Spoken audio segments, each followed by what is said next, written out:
Hi. Hey everyone. Hey everyone.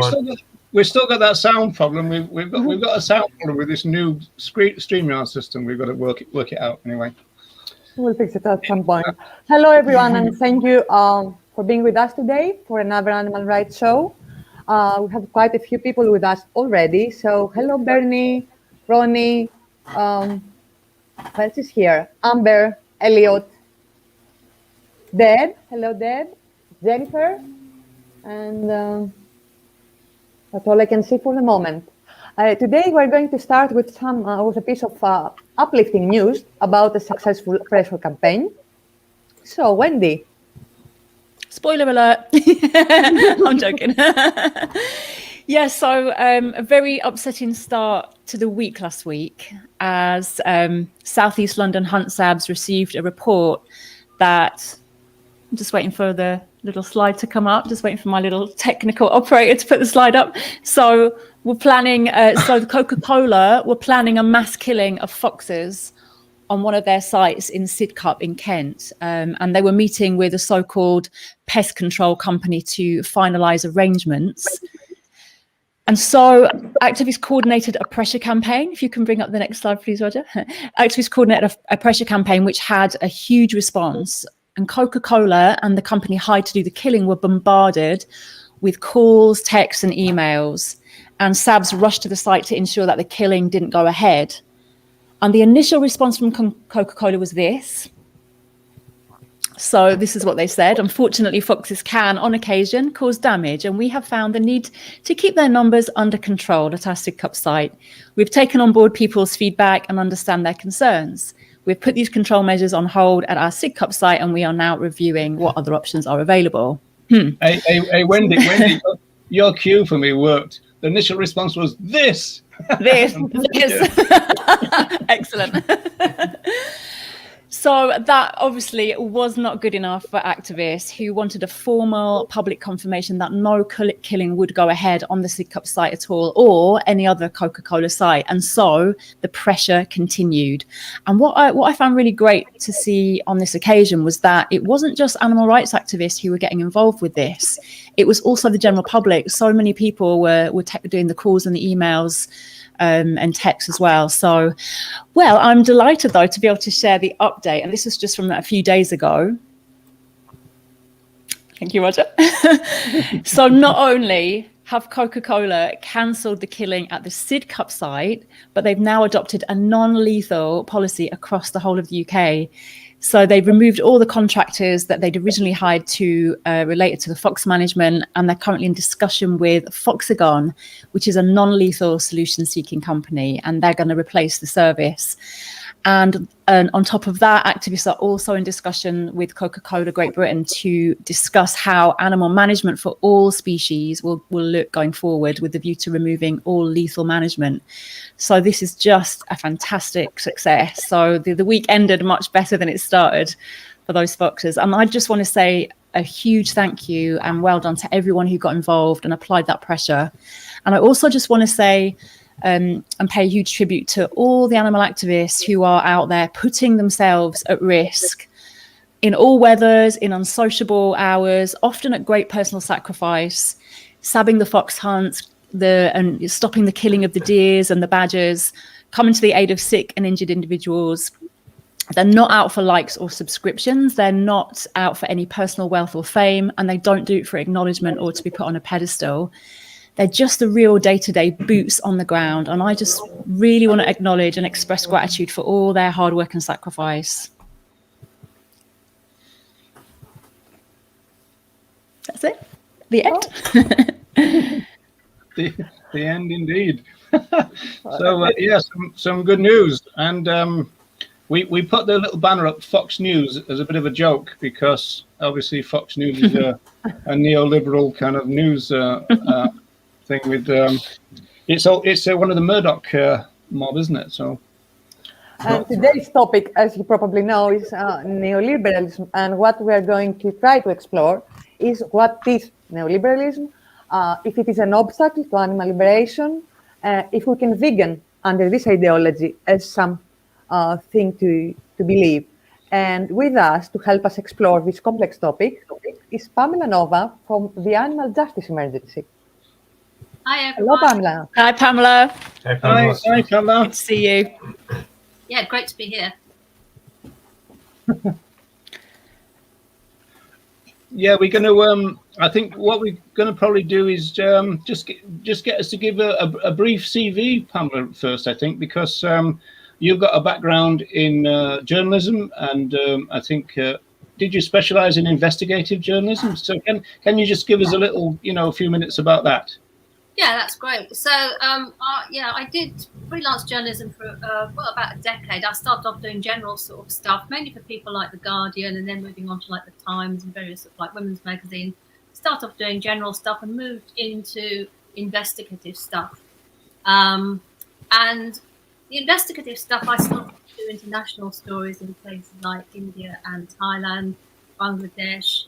Stories about human rights, basically, and environmental justice stories, human and women's rights, about birth control issues, reproductive rights. I did a few stories on child trafficking and prostitution, prostituted women in Thailand, which is incredibly difficult. Reported from refugee camps, Rohingya refugees in Bangladesh. And the female infanticide story, which was really that invisibly dominates almost every. I did a few times. And Sorry, then folks. So I was doing female infanticide, which is the killing of girl babies in India. I did that 3 times.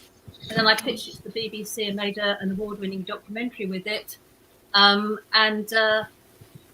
that was kind of a life-changing experience and extremely difficult. And subsequently, I worked with NGOs in India mainly on, again, sort of various kind of human rights issues, people in villages who didn't have an income generating projects, post-tsunami reconstruction projects. So that was, again, quite difficult to do because you're talking to people who've literally lost everything and they're living in sort of a tiny little, like a human nest. And they're talking about family members that have died and, the huge waves of tsunami. So that was all something kind of quite, challenging to do. And then more recently, I lived in India and Malaysia for around about a decade. And it was there that I kind of came across, by observing. I also wrote a book on tourism.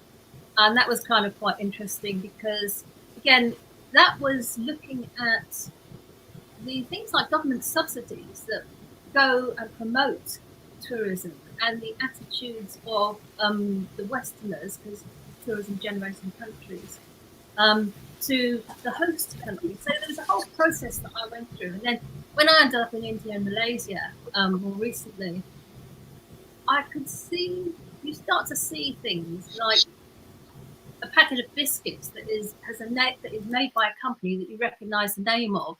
And then it says something like on this packet of biscuits that it will help enhance your child's intelligence. And you think, how can that be? So anyway, I started reading stuff and came across the word neoliberalism. Didn't really understand what it meant, like most people don't, because it's one of those weird words. I kind of thought it was something like capitalism. But as I said, I wasn't really sure. But living in Malaysia and India, I kind of saw the processes, the global processes that I'd seen only from the UK before, actually playing out in front of my eyes. It was like being a participant in this educational project. So yeah, that's me basically. Then I came back here. So then I came back here, went vegan in Malaysia, started my own group, and started to join the dots between neoliberalism and what's going on in animal liberation. So, Pamela, if you could define neoliberalism, what is it? Well, yeah, good question. I mean, there's lots of different ways of defining it. You can have the short form, which is like Noam Chomsky, who's been described as the greatest intellectual alive. He says that neoliberalism is essentially a giveaway to the rich and powerful. Take what you want is essentially neoliberalism. So he's talking about the way that take what you want. He's talking about all the resources of the planet being concentrated into the hands deliberately of the 0.1%. Another definition from a different an economist says the hang on a minute. Yeah, that neoliberalism hasn't failed. It's worked perfectly according to the trajectory which it aims for, which is this whole annexing of resources from the public sector, whether it's things like libraries or transport systems, or even the ordinary punter in the street, that the resources have been systematically extracted consciously since about the 1970s, when Thatcher and Reagan came into power as part of a deliberate, the elites were never really happy. Things have got kind of a bit better in terms of like labour relations, and people had a living wage after the war. And things are trundling along quite nicely. The unions are quite strong, and this is in basically the UK and the US. But then, I think it was there was some crash or something happened, and the elites weren't really happy with it, and they wanted to wrest back power. So then, when Thatcher and Reagan came into power, they started to put the neoliberal policies of basically deregulating everything. The first thing that they deregulated or that they changed was the taxation for the rich, and the taxation rate, both in the UK and in the US, were absolutely really reduced by about 3/4 in the first few years of their being Prime Minister and President. So this was just the start of it. It's gone into the whole deregulation. A big part of neoliberalism is to deregulate everything. This is what the so-called free market is all about. It's taking away any sort of like government regulation that is there to protect people, the environment, maybe animals as well. It's systematically cutting that away in order to give free rein to the corporates and to the elite. They can basically extract more and more and more value and profit. And it's all completely deliberate. But the thing about neoliberalism is it's an actual ideology. It's an ideology. It's not the same as capitalism. I'll give you another definition. It's the guiding economic, political and social ideology for most of the world today. It's a type of philosophical thought which makes claims on the human condition, but makes these claims largely as a way of urging support for a very real economic and political system. So it's claims making to support a particular way of doing business, which, as I said, is to extract as much of everything away from the public realm and people and into the hands of the elite. And one of the things that it says that the primary bond between humans is not social, familial, cultural, political, anything else, but is purely economic. So we as individuals, all our interactions and associations with other humans are driven purely by self-interest, motivated by what we might stand to gain in this interaction. That is the core of the neoliberal way of thinking. But that's the kind of beings that human beings fundamentally are. And I think this is why it's sort of kind of relevant to the whole sort of animal rights, animal liberation sort of position. Because it has a very clear worldview, which is not necessarily articulated about who we are as individuals. Is now a good time to play the clip, Roger? Yeah, do you want the clip now, Pamela? Yeah. Yeah. So we've got a clip that Pamela produced. So let me just see if I can get the technology right this time. I'm going to put it back to beginning. Right, here we go. This is about 3.5 minutes long, I think, folks. Hopefully, give me a heads up, people, about whether you're getting the sound okay, will you?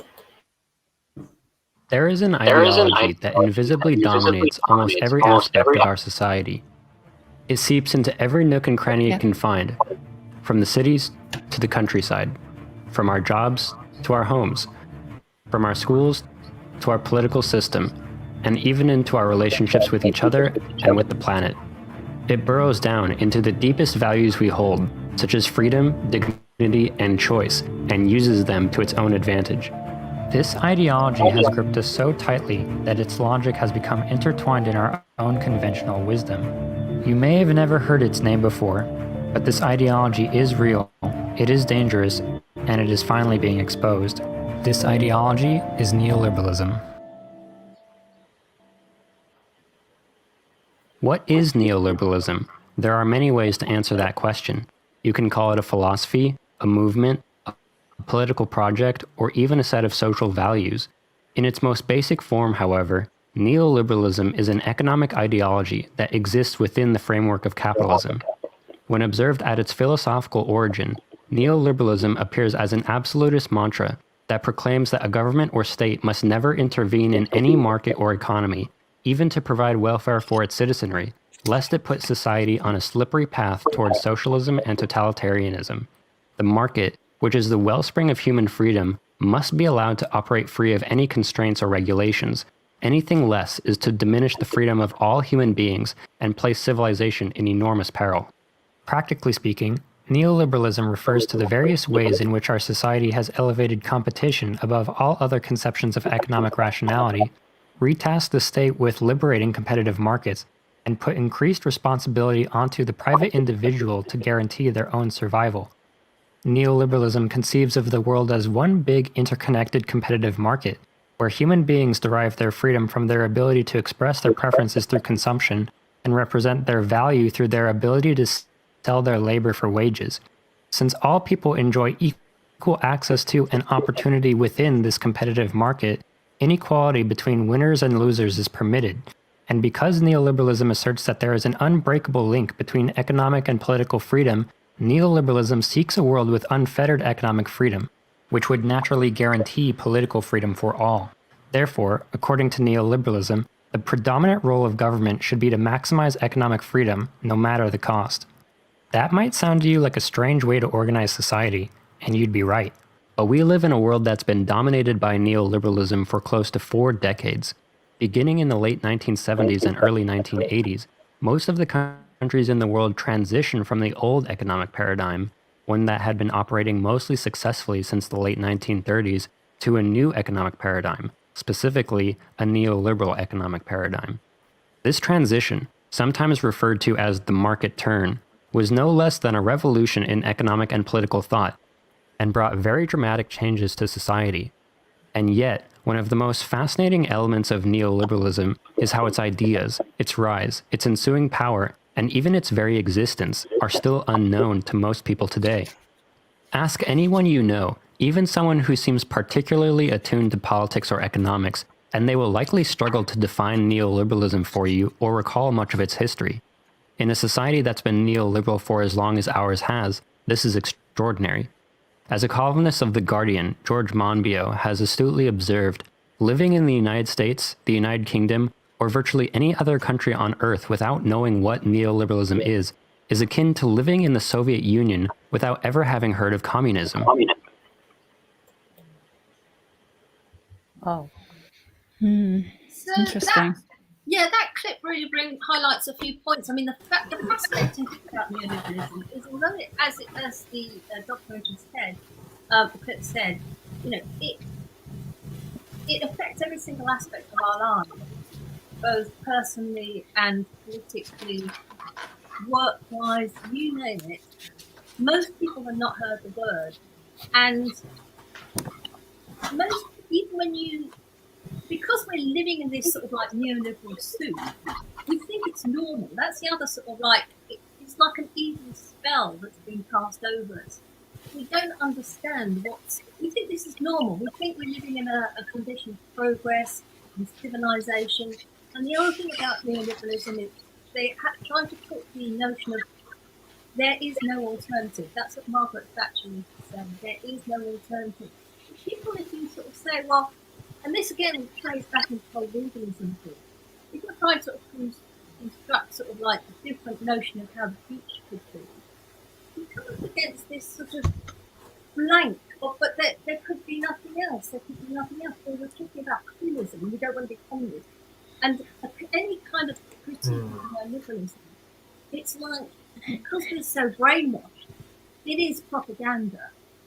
It's very hard to, I mean, once you see it, it's like veganism. You know, when you first go vegan, you sort of, you think you know what it is, and then you kind of like see it on all sorts of different levels as you learn and you spend more time living vegan. It's exactly the same in neoliberalism. Once you sort of like see through the spell, you kind of start to see how it's operating in all sorts of different aspects of your life and everybody else's life. And then the way you think about things, which is why it's really important to, you know, get your head around. As I said, it's the annexation of resources from the public domain into the hands of the elites. I've got another quote. This is from a bloke called Michael Hudson, who's like a massive sort of like economist. And he says, the essence of neoliberal economics is to depict a parallel universe that seems plausible and seems that it would work really nicely if the world were really that way, but it doesn't describe the real world. In practice, the function of neoliberal economics is to distract attention away from how the economy really works, why it's polarizing, and why people are having to work harder and harder despite the fact that productivity is going up. So all the things that people think it's like, oh, it's just happening, like, you know, gentrification, nobody can afford, you know, either to buy a property anymore, or, you know, rents are going sky high, you know, everywhere is being gentrified. It just seems like that's the way things happen, isn't it? That's just the way things happen. That's just sort of progress. That's not just the way things happen. That's the neoliberal agenda being implemented. It seems to me that it has serious psychological consequences that are used in favor of neoliberalism. I mean, I feel that within this climate, individuals feel alone. There is no state behind them to support them. They have to provide for the education of their children, for health, for everything.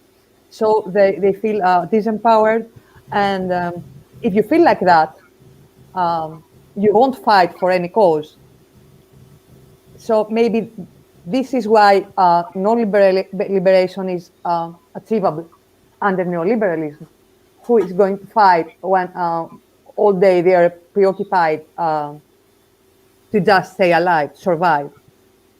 Well, exactly right. I mean, you know, one of the first things that the neoliberal project did was to destroy the unions, the labour unions, both in the UK and in the US. And that project of you know, making labour, organised labour, weaker and weaker and weaker. So until nowadays, it's kind of like useless, really. We don't really, not really very strong or effective. That's a key part. Plus things like the gig economy, you know, 0 hours contracts, under the notion of freedom, that the workers are going to be so free with, you know, by being an Uber driver or by being, you know, the the Deliveroo people. Zero contracts type thing. Zero contracts, yeah, exactly. You know, I mean, you're not free. You're doing your nut because you don't know if you're going to be earning enough money to pay your extortionate rent. You know, from 1 week to the next. You know, I've got a mate who's a carer, and I don't know how she's sort of like coping, you know, with the stress of you know, this COVID thing. So you're absolutely right. It's about disempowering the people, and you know, the wealth has actually been transferred in terms of like property. I mean, the figures are like in their trillions. I mean, it's money you can't even begin to understand in the US from ordinary people via property and escalated property prices into the hands of the banks and the elites. As you say, it's got a totally demoralising effect on the ordinary hunter in the street. Plus, because the whole notion of another key issue with neoliberalism is like the individual is king or queen, you know. So that just said there is no such thing as society. So it's all down to like, we are just random individuals, randomly doing our individual thing. No real notion of solidarity. You know, unions are basically not on anybody's agenda, you know, on anybody's mental map. collective action. I think this is another thing that mitigates against, animal liberation happening under the neoliberal regime, is because of all these things. And we don't even realise that we are thinking like this because it just seems so clear. I mean, I remember talking to an activist a couple of years ago. I think it was, I'd been on a cube actually, and I was saying to him, well, have you thought about, what we should really be going on, which is sort of like, the animal agriculture companies. And he just sort of like looked at me and he just sort of went, oh, they're too big. And I think that's that really disempowering thing that neoliberalism does. It's like we feel it's just me, it's because there's no solidarity. It's just me. It's a bit like, I think the way you're saying it kind of stifles any kind of collective creativity and grassroots creativity. I mean, the thing, Ronnie's just put in the chat, and this is the point I was going to make actually. Neoliberalism is the reason why so many vegans aren't activists, because it's all about how they behave as consumers. Thatcher's children. I mean, I hear a lot from, I've said this too sometimes before, but this idea that, it's, as long as we buy vegan products and our buying behavior will then kind of create this vegan world, which I admit is saying that now, it's incredibly naive and simplistic, but it sort of, to your point, Pamela, kind of diminishes any idea that, we need to think more creatively and find more creative ways to kind of target industries and target laws and environmental aspects and as well as ethical aspects. Well, you're absolutely Yeah, and also, sorry, carry on.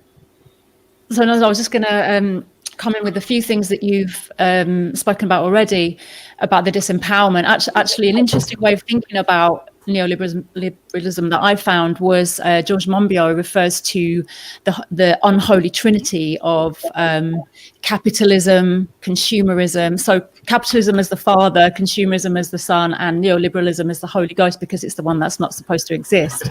So it's those three, the unholy trinity. So actually, neoliberalism relies on capitalism and consumerism, which ties into what you were just saying there, Tom, in that as vegans, we feel like, if we replace the non-vegan product with the vegan product, then we can create a vegan world. But it's just not true. And this whole system is so disempowering to individuals, as you've both already spoken about there. And it's very detrimental to our individual health and well-being, because we are disempowered. We feel like this is the only way. We're trapped in this system and don't see a way out.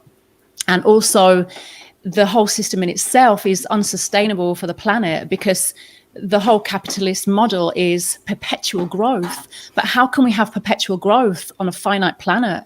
So, if anything that is driven by capitalism and consumerism is just unsustainable.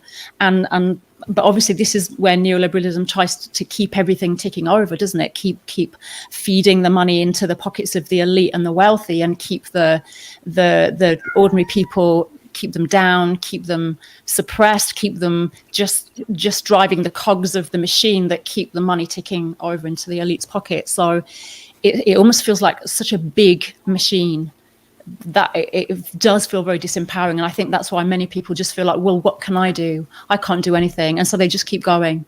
And that's it. It just runs business as usual every day. Well, yeah, I think that what you say is correct. But the thing is, the whole reason that the elites want to make sure that they have as much power and resources as possible is that basically we are in the massive majority. The non-elite, the ordinary puncher in the street, we are in the massive majority. So if we actually organise, and this is why collective organising is the way forward, however we manage to do that, that's what we're terrified of. That's what pushed just after the Second World War, the New Deal with Roosevelt in the US. There were all the labour unions and I think the communists, who were then not a dirty word, organised labour, etc., etc. They basically said, look, we need something sorted, or it's going to end in, like mass industrial action. And that's, speaking truth to power with the sort of like, we will do something, organised labour. That's why the unions were targeted. And similarly with Thatcher, targeting the miners, to break the unions, to break not just the unions, but people's spirit. Because they know if we organise ourselves together in whatever way, shape or form, we stand a decent chance.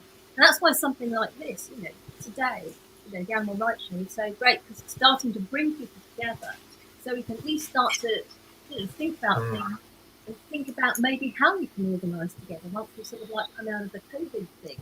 But it's we shouldn't sort of the first step is to actually have the veil of neoliberalism propaganda fall on your eyes, and once you recognise it's been totally propagandised, and it's not normal, it's not natural, it's not the only way that human beings can organise ourselves.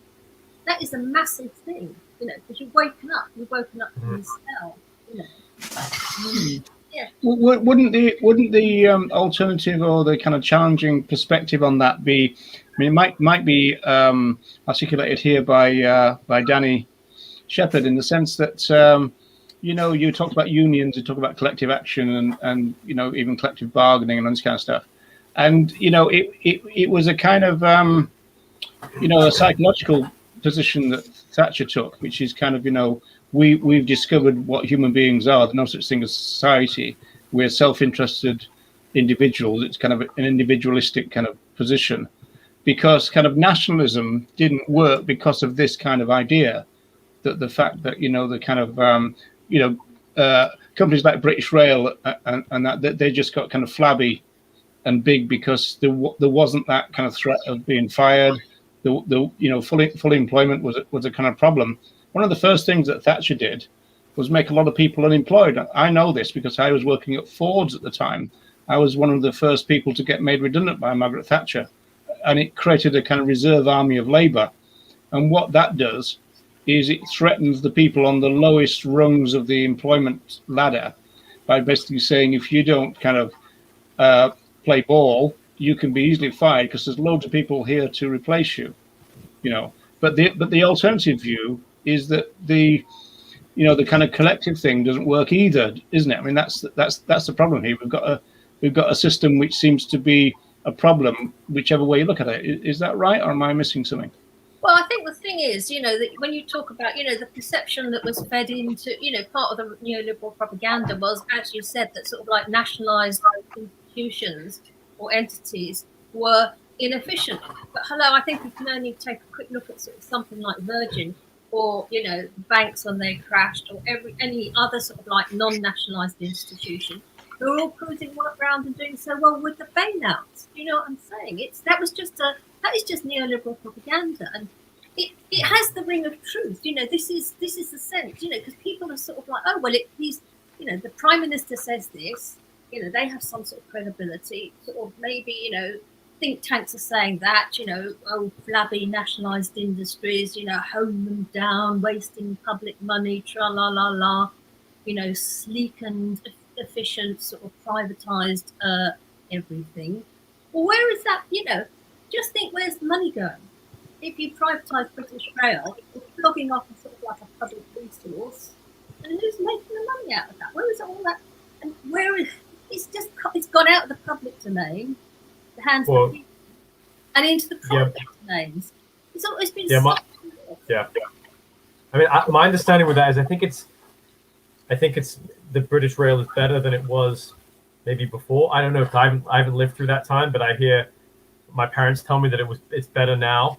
But then you have increasing like prices go up every single year. There's lack of reinvestment back into the British Railway, and then you have all of the like you said, like it's all been privatized and sold off. So like there are UK, I guess, and foreign investors who then reap the profits on pumped back into the system.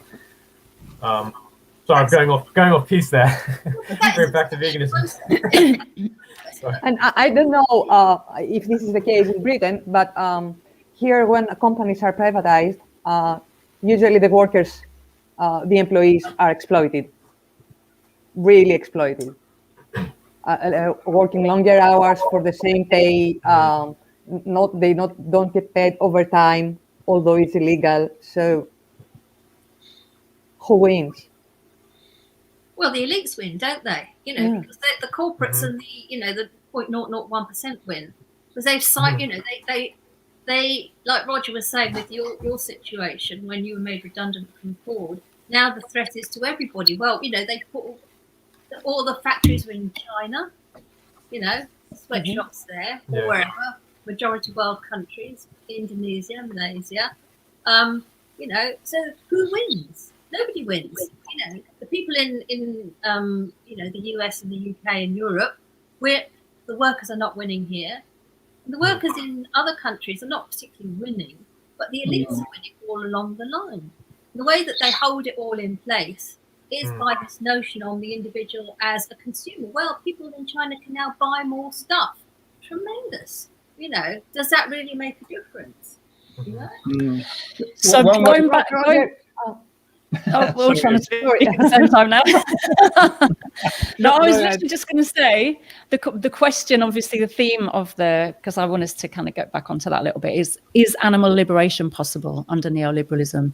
That's the question. Can we achieve an animal liberation under this system? Is that possible? Some vegans would say yes. Some people really do advocate for capitalism and let's just get loads more products on the market and let's just do it that way. But what does everyone think about that? Yeah, also this issue that Ronnie's brought up might be relevant to that, Wendy, in the sense that you know, is that explaining some of the kind of features of the modern day movement, you know, this kind of celebrity aspect of things, which is, you know, builds into that as well. Fabio believes that the celebrity culture is a big part of neoliberalism because and capitalism, because the celebrities become the mask that the machine wears in order to connect to the consumer.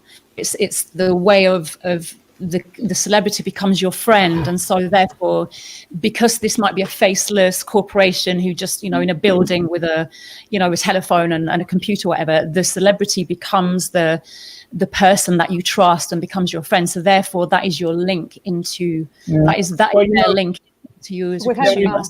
I mean, the movement version of that, of course, is the famous McDonald's advert by London Greenpeace, where you've got the Ronald McDonald face, but it's actually hiding, you know, the capitalist kind of the greedy kind of capitalist behind, as it were. So that's the kind of movement version of what you're saying there.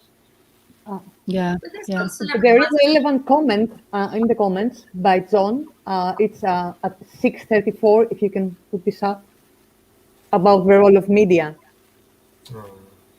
which ties well with celebrity culture, I think. This one? Yes. And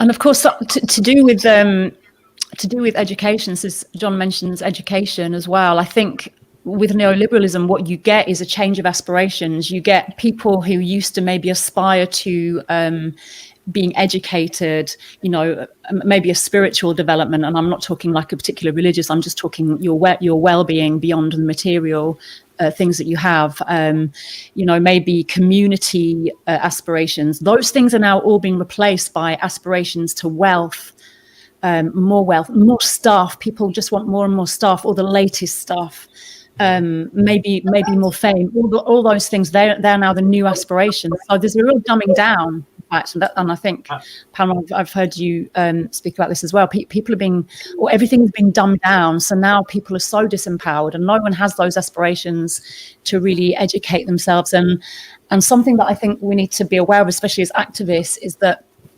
wherever we're going against the norm, we're going against the kind of dominant ideology in society. That's not going to be easy. You know, the conservative small c, though, that kind of ideology is and those values, they've got the easy route in a way because they're following the dominant paradigm. They've got the mainstream media behind them, whereas as progressives, you are going against the flow. You're going upstream. So in that way, you have to educate yourself. You have to be aware of what's going on. You have to continually learn and try to find different ways and sort of know your world. I always remember a quote, and I can't remember who said it, but it was something like, paraphrasing here, if you're going to change the world, you have to understand it. And that's what I always bear in mind, is like, how can I understand the world now better in order to try and make changes? And I think the dumbing down from neoliberalism is a real, you know, it's a way of really stopping people being active and creating social change as well. Well, you're absolutely right. I mean, there is the whole massive strand of anti-intellectualism within the sort of like neoliberal paradigm, you know, this sort of like notion that opinion is just as valid as some, one person's opinion is just as valid as somebody else's decades of research, and as you say, exactly, the dumbing down. And I think that all, again, the whole, celebrity culture, performative activism as an end in itself, it seems like a lovely idea. Wouldn't it be lovely if you could just have like a dozen conversations with somebody on the street, people on the street, or, hang around in Bali and sort of make videos of yourself and your food, and, loads of people are going to go vegan because they've seen you and you're so sincere. I mean, come on. I mean, does the real world actually happen like that? No, it doesn't. This is neoliberal propaganda, but it seems like a nice, it's easier to believe that it works like that than, as you say, do the legwork or read things, think about things, and challenge internally one's perception of the dominant culture, which is effectively what we're talking about. I mean, I think in some ways the way that it kind of the way the propaganda, the conditioning through TV and all the media, it kind of poisons the soul of the human psyche in this way. And I've an individual, high-profile individual who's not giving financial advice at the moment, but has kind of used his position, I would say, almost to behave. His behavior is very similar to a financial criminal. It's just the patterns of behavior are very similar, but it's just he's kind of done things legally. But to get to that point where you believe that you're doing something ethical, and then you've kind of like taken on this, I can get money, I can get fame, I can acquire wealth, I can influence people and bring them into my sphere. I think it's a great example in our movement of the problems of individuals kind of taking on that mindset, which is highly problematic. It's this whole notion that activism can be funded by Patreon is absolutely antithetical to what real activism is about. Okay, it's different perhaps if you're talking about an animal sanctuary or something specific, but by having an unaccountable individual who is given, we don't know how much, we know there's loads of them, loads and loads of money to do what? It's ludicrous that people can even begin to think that is legit.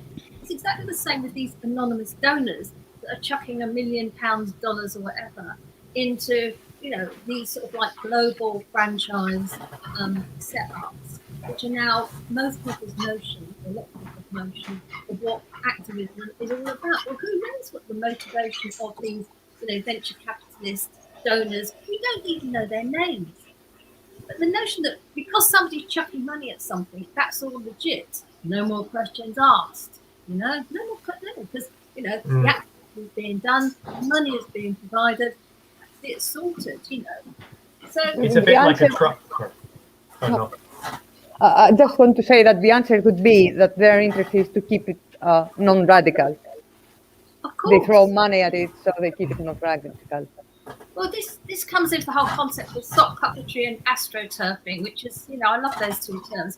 The sock puppetry is actually a sort of, it's a kind of progressive term to sort of talk about, when a corporation wants to appear to be sort of like green or nice and friendly, they set up a little fake group of people who are basically like the sock puppets who put out the corporate friendly message as activists, right?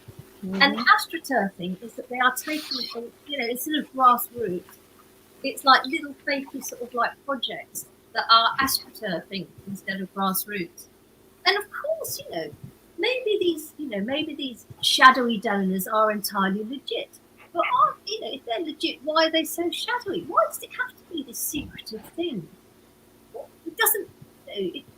It seems like you hear these sort of like serious conversations. Oh, the donor said this, the donor said that.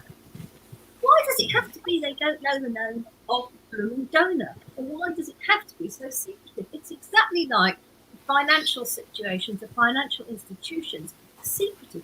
We don't know what's going on. There's a pattern here. This is neoliberalism. This is how it's infecting the movement. It's totally nonsense. But it's great when people start to recognise it.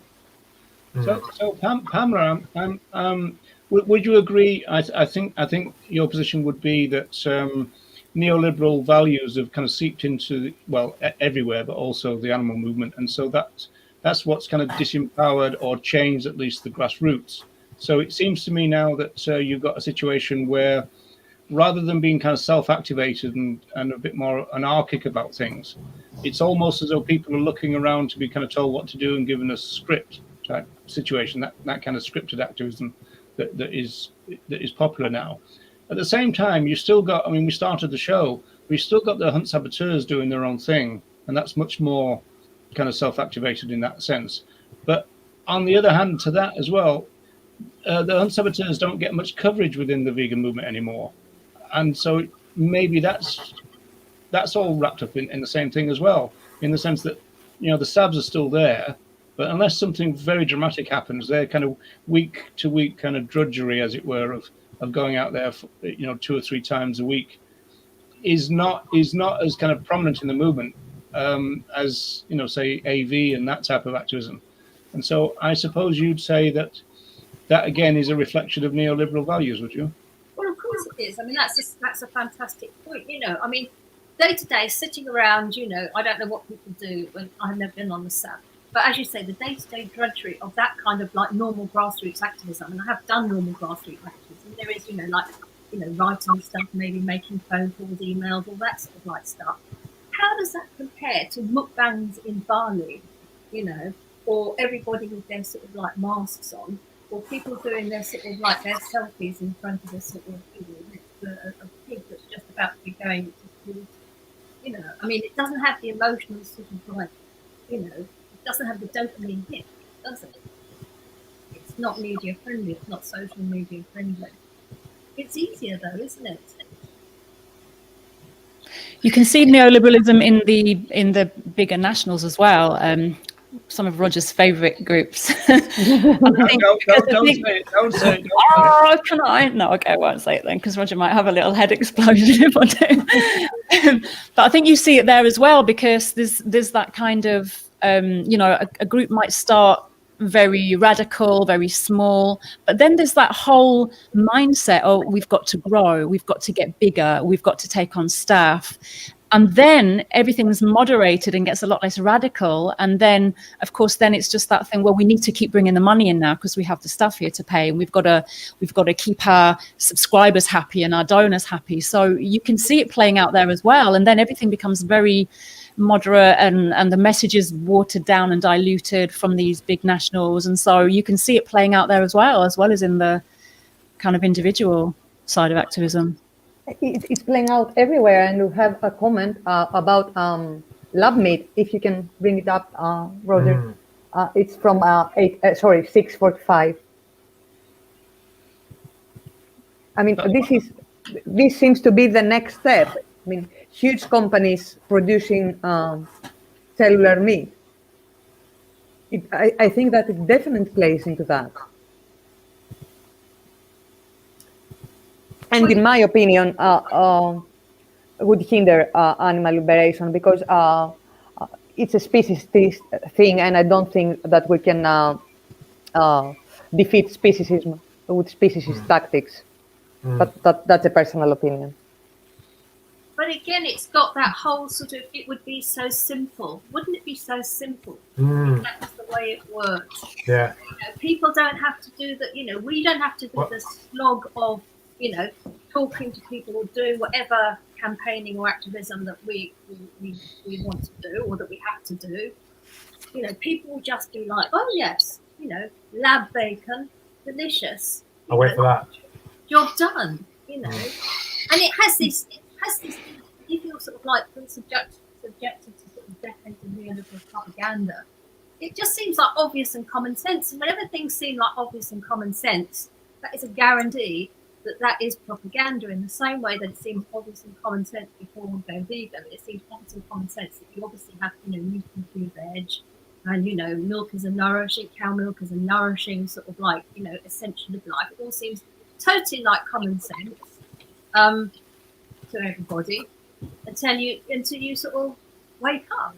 Exactly the same with neoliberalism. So, yeah.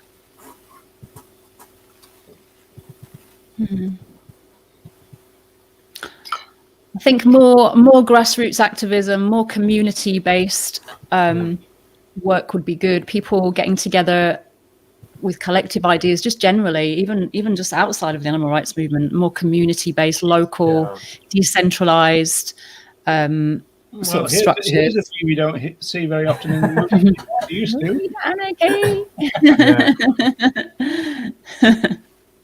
I mean, one of the best examples I can think of that, recent examples, was what happened at Grenfell Towers. You know, that was Benjamin Zephaniah described that as anarchy in like playing out, because all the all the authorities and figures, everyone was kind of not knowing what to do, and the community just basically said, okay, we'll help these out, we'll give you food, and that the community essentially kind of helped people in distress at that time. But aren't the landlords making the tenants pay for the new cladding now? Yeah, I know. Sorry, yeah, it's true. Yeah. Well, they were booted out. Some of them were booted out, weren't they? I thought they were booted out as well. It's all very problematic. I mean, I haven't kept up to date, but I think it was very problematic. They were not happy. They were very not happy. Yeah. I like Bernie's comment here, because this goes back to what the pioneers believed, that veganism was all about, the moral evolution of humanity, and it was really a major way, if not the only way, really, in Donald Watson's sense, to kind of get us out of the kind of mess we've got into, not least the fact that we seem to have become more and more violent. There's arguments about whether we're less violent now or more, but certainly they saw it that way. But they were very hopeful, and so maybe we should be, but we've got a lot to fight against. And understanding what you're fighting against is the first step, isn't it, I suppose? What's the next step, though? Well, do something about it. Know thy enemy. Smash it! Where's that again? Here we go. No, got the wrong one. Everything's moving. Here we go. But the thing is, I think, hope. Do we have to have hope, or do we just have to keep on trying to do the best that we can and the right thing with some sort of like longer term goal? I mean, I think hope is a bit of a luxury. Sometimes we just have to kind of try and put one foot in front of the other, as it were, because it's the right thing to do.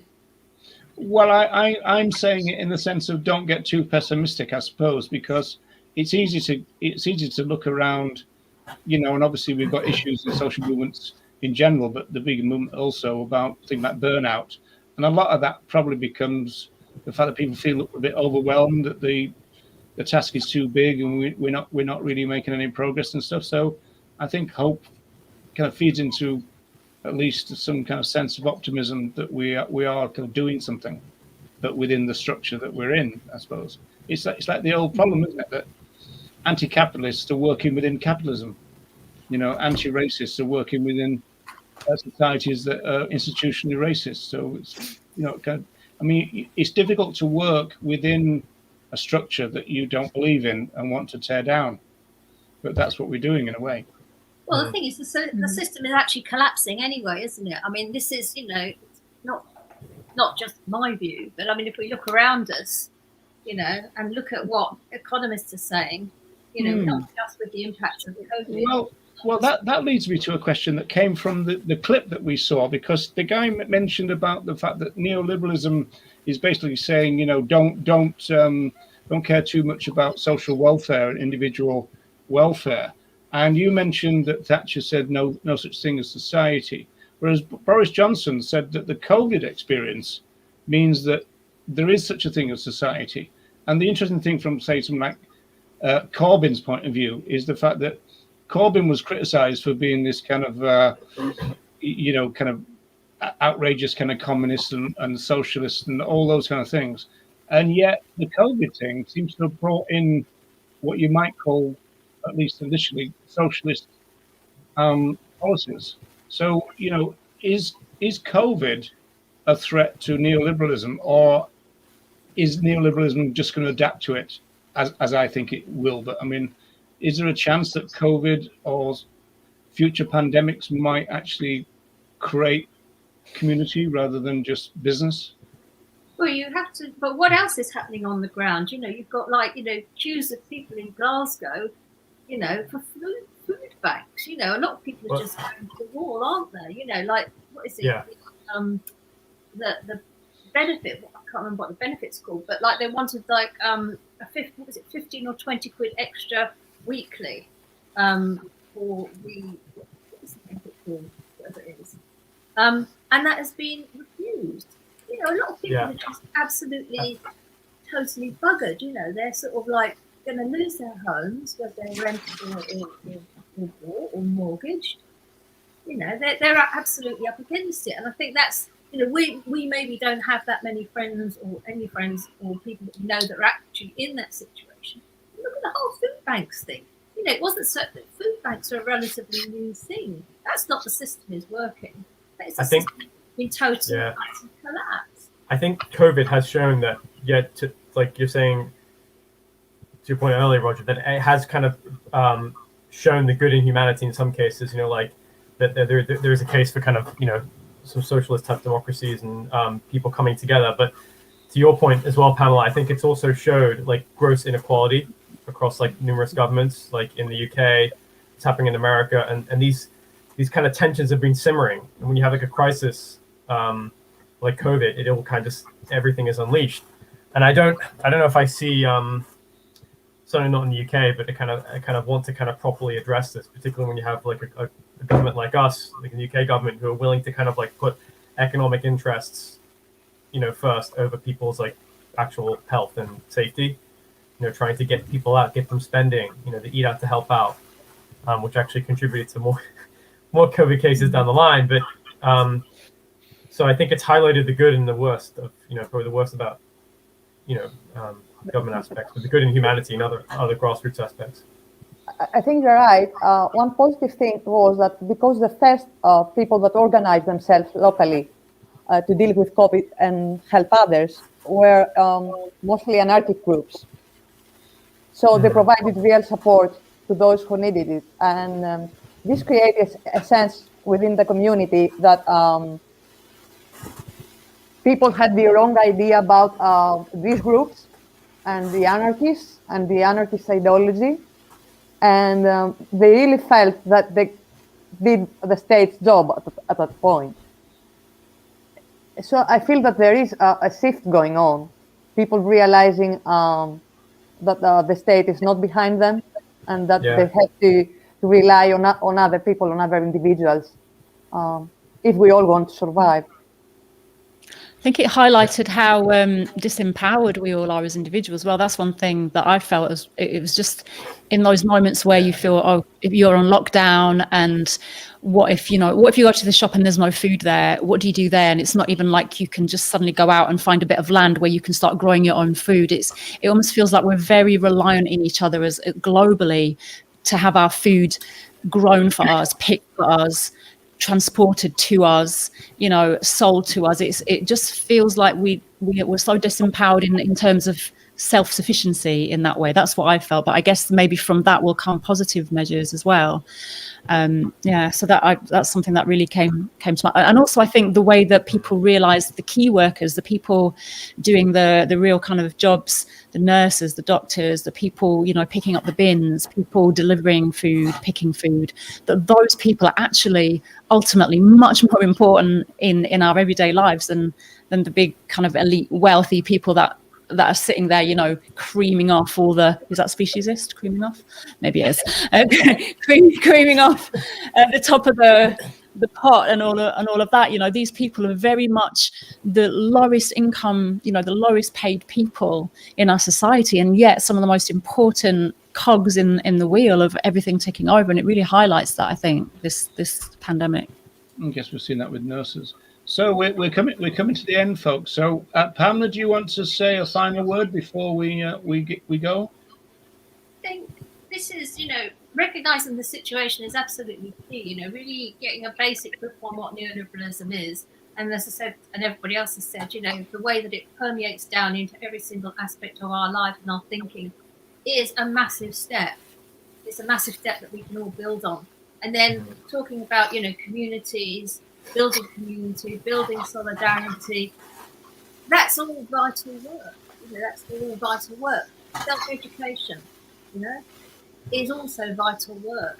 Because, as I said, the system is collapsing. Globally, the system is collapsing. Not just the economic system, but with catastrophic climate breakdown. More pandemics are, all the experts say, on the way.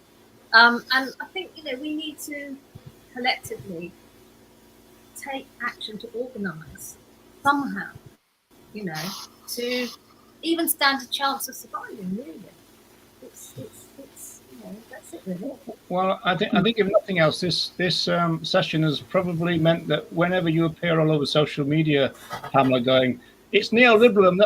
Neoliberalism. That's the problem. People now be able to get a bit of a more fuller understanding of what you're saying, I suppose. So, so can we have a quick vote, please? Is animal liberation possible under neoliberalism? No, I think no liberation is possible under neoliberalism. No. yeah. I've got 2 votes because Brian's voting as well. This is no. we got to do the. Apparently that was wrong, wasn't it? Apparently they used to do this for death, I think.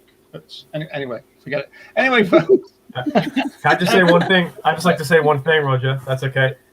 Yeah, I just want to thank Pamela for coming on today and kind of speaking truth to power. Because I feel it's a really important subject, and it's very ambitious to try take it on. I think Pamela, you've done a great job in certainly helping me explore it, helping everyone here kind of further explore it, and hopefully inciting some further curiosity. And the one thing I would just say is I would add that there is a new series that's been released on BBC iPlayer and YouTube by an academic filmmaker called Adam Curtis, and it's called Can't Get You Out of My Head. A lot of the themes that he talks about in the 6-part documentary are things that Pamela has addressed today about these forces politically, and I'd suggest people check it out because it may further help embed these ideas. It's really brilliant. Also, the earlier series by Kurt as well, Century of the Self, that's very important too. And there was another one called Hypernormalization as well. I think that might have been more of a longer episode. And the Story of Stuff, which you mentioned, Wendy. So all of those things.